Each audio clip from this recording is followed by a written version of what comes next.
Hi everyone. In this video, we'll continue the discussion about hyperbolic functions. Let's address what the graph of a hyperbolic function looks like.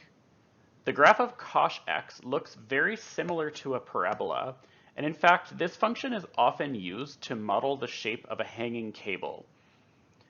Sinh x looks a bit like the graph of a cubic function.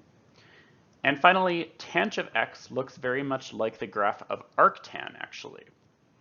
You'll notice the curve flattens out as it approaches y equals 1 and y equals minus 1, and it can be shown that those are actually horizontal asymptotes.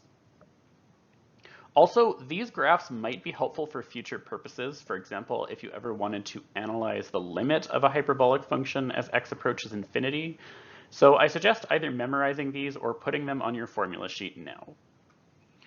Now, something important you'll notice about these graphs is that they pass the horizontal line test. Well, that's true for sinh and tanh anyway, but cosh can also pass the horizontal line test, provided we impose a domain restriction of x greater than 0. With that, we can define an inverse for all three of these functions. So let's define these three inverse hyperbolic functions. Actually, because hyperbolic functions can be expressed as a formula, the same is true for these inverses. And as it turns out, these are the formulas that define these inverse functions.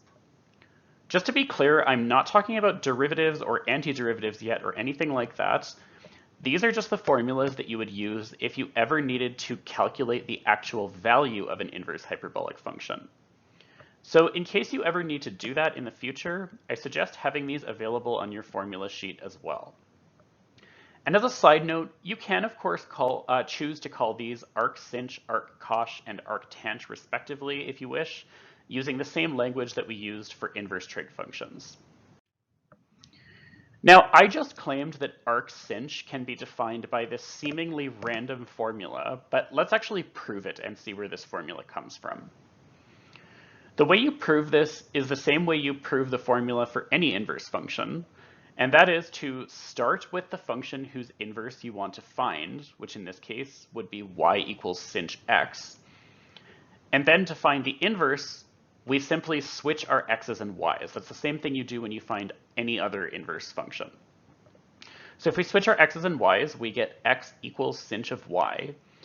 And now if we rearrange this to get the y by itself, we'll have our formula for the inverse function, which hopefully should look like the formula I provided at the top of the screen. It turns out it's a bit tricky to solve for y in this case, but let's go through all the steps and see how it's done. First, we can make use of what sinh y actually is in the first place using the definition of hyperbolic sine. Just to reiterate, our task here is to solve for y, but that would be easiest if we cleared out all the fractions from this equation. So let's multiply the 2 over to the left-hand side. And on the right-hand side, you might think we've gotten rid of the fractions, but e to the minus y can still be written as 1 over e to the y. So that's actually another fraction that we can aim to get rid of. And to get rid of it, we would want to multiply both sides by e to the y. So the left-hand side in that case would become 2x e to the y. And on the right-hand side, every term gets multiplied by e to the y, giving us e to the y squared plus 1. Now, notice that if the goal is to solve for y, that could be accomplished if we could at least manage to solve for e to the y. So to simplify the thought process, let's give this e to the y a name. I'm going to call it u. If I do that, my equation can be written in a way that at least appears a little bit easier. And now notice that if what I want to solve for is e to the y, then what I really want to solve for is u.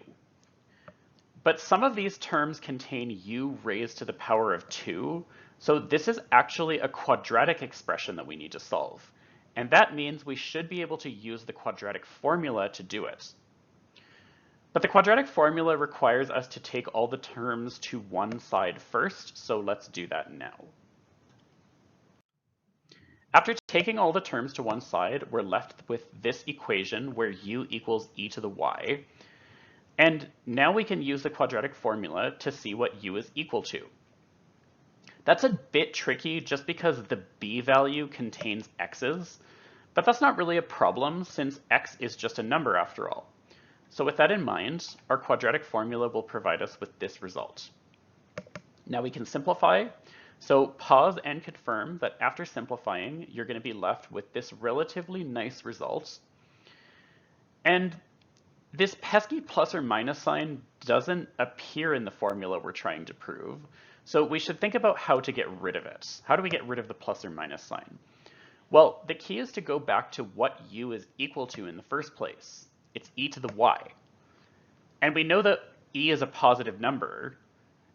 And when you raise a positive number to a power, the result must still be positive. So in summary, e to the y has to be a positive value. So to ensure that this u really is a positive number, we can reject the negative case here, and that gets rid of our plus or minus sign. Now keep in mind that this is what u was equal to, and u was just another name for e to the y. Our goal here was to get the y by itself, but now we can accomplish that by taking the natural log on both sides.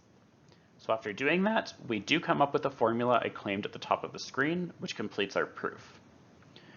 The proof of the formulas I gave for arc-cosh and arc-tanch is really similar, so I'm going to omit those details here and encourage you to try those proofs on your own.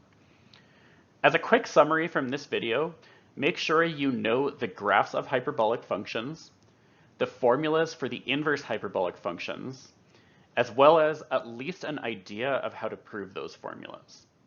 That's all for now, so I'll see you next time.